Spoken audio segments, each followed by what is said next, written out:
Now, from Wish TV, your local news source, this is All Indiana Politics. And welcome to another edition of All Indiana Politics. On this Sunday, the story of the week has been the new congressional maps for Indiana. We got our first look at the proposed new district lines on Tuesday. The map drops the northern portion of Marion County out of the 5th district, likely making it easier for Republican Victoria Spartz in her re-election bid. It also leaves the heavily Democratic 1st district in northwest Indiana mostly intact. Republican state lawmakers plan their first votes on the maps this coming week, while Democrats accuse them of rushing the process behind closed doors. And we welcome in Mike Schmuel, the chairman of the Indiana Democratic Party. Mike, always good to see you. Thank you for joining us. Thanks for having me. Let's talk about the redistricting maps. They're out. Your thoughts on them and the process behind them. Well, I think first things first, it's good that it looks like we will have two congressional seats that will stay Democratic, Frank Merban up near Chicago and Andre Carson here in Indianapolis. I also think that CD5, which has been a battleground in recent years, remains that way. I think that there are counties there that John Gregg and Joe Donnelly and Joe Biden all did well in. And so I think that is fertile terrain for us to make inroads in the cycles ahead. The process itself, I'll tell you, I was a little disappointed. I think that early on we thought it was going to be fair and transparent, and it was neither of those things. I think Republicans had hearings, quote unquote, all around the state, but didn't answer questions. It felt more kind of like drop your comments in this box and move right along.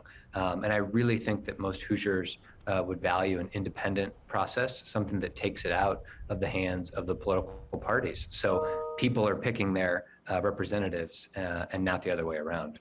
So the process, in your opinion, wasn't fair, but what about the outcome, the maps themselves? I think growing up here in Indiana, Indiana was a fair and a balanced state for most of my childhood and most of my life. I think the last 10 years, we've seen what gerrymandering can do. The last 10 years, the scales have been tipped in one direction, and it's been on the Republican side. Hoosiers can go to the polls and we can vote for 40, 45% or more for certain office holders, but it just doesn't reflect in the districts and how people hold power. One study from George Washington University said that Indiana's maps are 95% more gerrymandered, more biased compared to other maps around the country. I don't think that's fair for Hoosiers, and I don't think it's fair for the future of our state. Do you think they meet constitutional guidelines? I have advocated for, and I know that the caucus leadership in the State House on the Democratic side, we've been advocating for an independent commission, something that comes in, that takes it out of the party's hands, that handles this process every decade. So there's more competition, there's more fairness, there's more choices on the ballot, more people are voting, because what you get with that is you get better ideas, better legislation, better laws, and the most important thing is you get better outcomes for Hoosiers. I want to move on to COVID now. President Biden calling for, as you very well know, a mandate on workplaces that have more than 100 employees. Number one, is that a good idea? And I guess secondly, are you concerned with state leaders here in Indiana pushing back on that? Yeah, I think first things first, anything that gets more people vaccinated to me is a good idea. I think that we are over 50% in terms of people in Indiana that have had both shots. To get that herd immunity, we need to be closer to 75%. And so we have to close the gap. We have to fill in that 25%. And I think we're getting really, really close. Me, my friends, my family, everybody wants us to get out of this pandemic and do it in a safe manner so we can get back to life as normal. And we're so close. And we have been critical of Governor Holcomb. It has been 169 days since he has had a COVID full briefing talking about these issues with the press corps here in Indiana. I think that Hoosiers and everybody, we deserve a full briefing on the game plan for the governor and the apparatus of the state and what they're doing to combat this virus, not just rhetoric.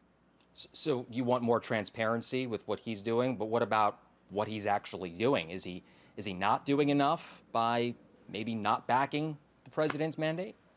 Well, I think, go back a few months here when this surge started happening and the Delta variant kind of presented itself. I feel like the leadership in Indianapolis, and it really starts with the governor, it wasn't really a hands-on approach. I think there's one thing to say you support vaccines and you want to get out of this pandemic and want to move on, but it's another thing to really kind of grab the bull by the horns and say, no, this is what we're going to do.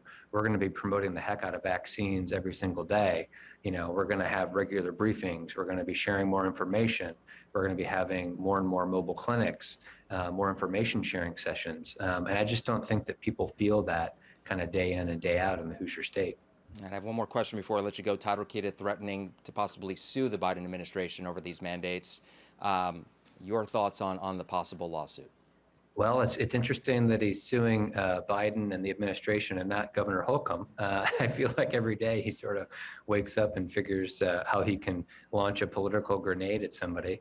I think that Attorney General Rokita sort of wakes up every morning wondering how he can cause trouble. I think he's more focused on his political future and sadly wasting Hoosier taxpayer dollars with these frivolous lawsuits than anything else. We'll leave it there. Mike Schmoll, the chairman of the Indiana Democratic Party. Mike, always good to see you. Thank you for joining us. Many thanks. Thank you. And coming up next, we take those questions about redistricting to Indiana's Republican Party chairman right here on All Indiana Politics. Welcome back to All Indiana Politics as we welcome back in Indiana Republican Party Chairman Kyle Hupfer. Kyle, good to see you. You've heard the complaints from Democrats and some advocacy groups on the new redistricting maps. Did the GOP gerrymander, as they say, these maps to favor the Republican Party? No, this comes up every cycle. The Democrats try to go back to this same refrain. I mean, if you look at these maps, they've made them more compact. Congressional maps have fewer split districts, which is something that we hear a lot about. Counties prefer not to be split. They'd like to all be in one congressional district, so they were able to reduce the number of those. Because you have to go to one person, one vote, it's a very precise process, as you know. You end up having to split some counties to get to that level of preciseness. But I think the maps look, from what I've seen, really good, certainly compliant with the law. I'm sure you've also seen some of the reviews, including one from a professor at George Washington University, that Indiana's maps are among the most partisan in the country. How do you respond to that? Yeah, I don't know what methodology he's using. There's also one that says our congressional maps are either the first or second best drawn in the country. I mean, if you want to go look at a gerrymandered congressional district, go look at Democrat Sarbanes in Maryland. I mean, our congressional maps are not gerrymandered. In fact, they're more compact, using the standard of what's the furthest distance between any 2 points within a congressional district, shrunk them up. If you look at them, they're all kind of geographically communities of interest in them. Again, I think that, we're a very Republican state. And the places that are Democrat are very densely Democrat, so they end up being, smaller districts that are clearly Democrat but have a heavy Democrat vote in them. The one spot that I continue to hear people talk about is that 5th district, though, the northern part of Marion County. It gives you extra strength. I would respond by saying it brings communities of interest better in alignment in the 7th district. Andre Carson is for a long time. I've heard, I've not talked to him ever personally, but that he would prefer for that district to look like that. The 5th district is definitely going to be maybe slightly stronger, but also brings those communities of interest in Marion County and keeps them together. Fair enough. Let's move on to COVID-19 now. President Biden wants an employer-based vaccine mandate, as you very well know, for companies with more than 100 workers. You've called the mandate, and I quote, an admission of the president's own failures. What do you mean by that? So we had things going strong. The president just a few weeks ago said COVID was over. Said in his campaign that he would never mandate vaccines. He's looking for an unconstitutional methodology to do so. We've never seen this in the history of our country. Vaccines have always been done at a state-by-state basis. Certainly we have some here in Indiana, as do most states that are required. It's just out of alignment with any norm in society. If employers want to do it, that's fine. We've been supportive of that. Private employers should be able to do what they want. But to come in and try to mandate that from the federal government is a substantial overreach. Since you mentioned it being a state-by-state basis is what you want, would you be okay if Indiana did that? Not me personally. I think that's a choice that individuals should be able to make. This is clearly something that's positive. You know, I would certainly advocate if anyone was talking to me personally to go out and get vaccinated, but that personal choice is still a personal choice. This is not something that is widespread enough that it needs to be mandated. And that's just my own personal belief on it. Yeah, it's a national conversation as well, and you're the general counsel of the Republican National Committee. So do you plan to challenge the vaccine mandate in court? The Republican National Committee itself has already gone on the record of saying that they plan to file litigation as an employer of more than 100 challenging the mandate. I would imagine it's going to be hard, though, to convince folks to get the vaccine while, you know, going to court to help block requiring it, no? No, I think those are two different things. There's oftentimes something that is good for someone that we're not going to have the government force us to do. That's every day. I mean, I probably shouldn't drink a 7-Eleven big gulp of Mountain Dew, but the government's not going to tell me I can't do it, even though it's good for me. There's a limit to what the federal government should be able to do, and to try to bootstrap this through somehow Department of Labor rulemaking is just not how these things have been done historically, and it shouldn't be done that way. I have about a minute left. President Biden also pushing his plan to increase taxes on the rich and on some corporations as well. He calls this an inflection point for the American economy. Your thoughts on that? I think the last thing that we need is to have job makers burdened further by the federal government. What we need to have happen is Washington leaders, Republican and Democrat, need to figure out how we spend less money. We've been running huge deficits for a long time. Both parties have kicked the can down the road. It's time to do real reform. That's not by putting more burden on our small businesses and business owners across this country. Fair enough. We'll leave it there. Kyle Hupfer, Indiana Republican Party Chairman, thank you for joining us, sir. Okay, thank you. Our political experts up next on All Indiana Politics. Welcome back to All Indiana Politics as we welcome back Democrat Drew Anderson and conservative commentator Abdul Hakim Shabazz. Gentlemen, good to see you. We start with the redistricting conversation here in Indiana, of course. Most years it goes under the radar on a scale of 1 to 10, though, with 1 being the worst ever and 10 being absolutely perfect. How do you rate these maps? Abdul, I'll go to you first. I get basically of the maps about a 7 or 8. I mean, no map is perfect. There's some politics involved, but the two main things you have to remember is that you have to follow the law. And the federal constitution, the maps must be, consistent politically, which means everybody must have about the same population. And number 2, you cannot dilute minority voting powers. Those are clear guidelines from the federal government. And those are things that the state has clearly met. They've met everything in population, with just a little bit of maybe like a 1% variance between districts, and almost like a 1 or 2 vote difference between congressional districts. So from population perspective, from minority voting perspective, I think the maps are just fine. Drew, I would imagine you have a much different rating on this. I mean, the last maps were 95% biased towards one party, 95% more biased than the rest of the nation. And those maps, the current proposed maps, look very similar to last decade's maps. And I got to tell you, actually, I got to tell Chairman Hupfer, don't speak for Congressman Carson. And at the end of the day, he speaks for himself, and for him to try to put words in his mouth, it's disrespectful. So you disagree with what he said, obviously. Yeah. And I think at the end of the day, they know that they are gerrymandering. They know that they are diluting the power of the vote from Hoosier voters. And these maps are, quite frankly, really gerrymandering. Actually, at the end of the day, it dilutes the future of Indiana and Hoosier families. And that's why I'm going to give it 2. Okay, Abdul, I'll let you respond quickly before we move on to the next question. You see, here's the thing, though. People have to understand that Indiana's political demographics have changed over the past 20 years. There used to be a ton of Republicans in Marion County, a ton of Democrats in southern Indiana. Now they're almost like the buffalo. Very hard to find Democrats in southern Indiana. Almost all Republicans are almost sort of endangered here in Marion County. So to say that the maps are gerrymandered, I would argue Republicans didn't really have to gerrymander because you got the political demographics that work out on their own. Democrats are concentrated in very urban populated areas, like the chairman said, and Republicans are in the rural areas. I want to get to COVID-19 quickly, but Drew, I'll go to you. I know that you're pretty passionate about this, so go ahead and respond. I mean, I think at the end of the day, it's once again Republicans manipulating the system against Hoosier voters.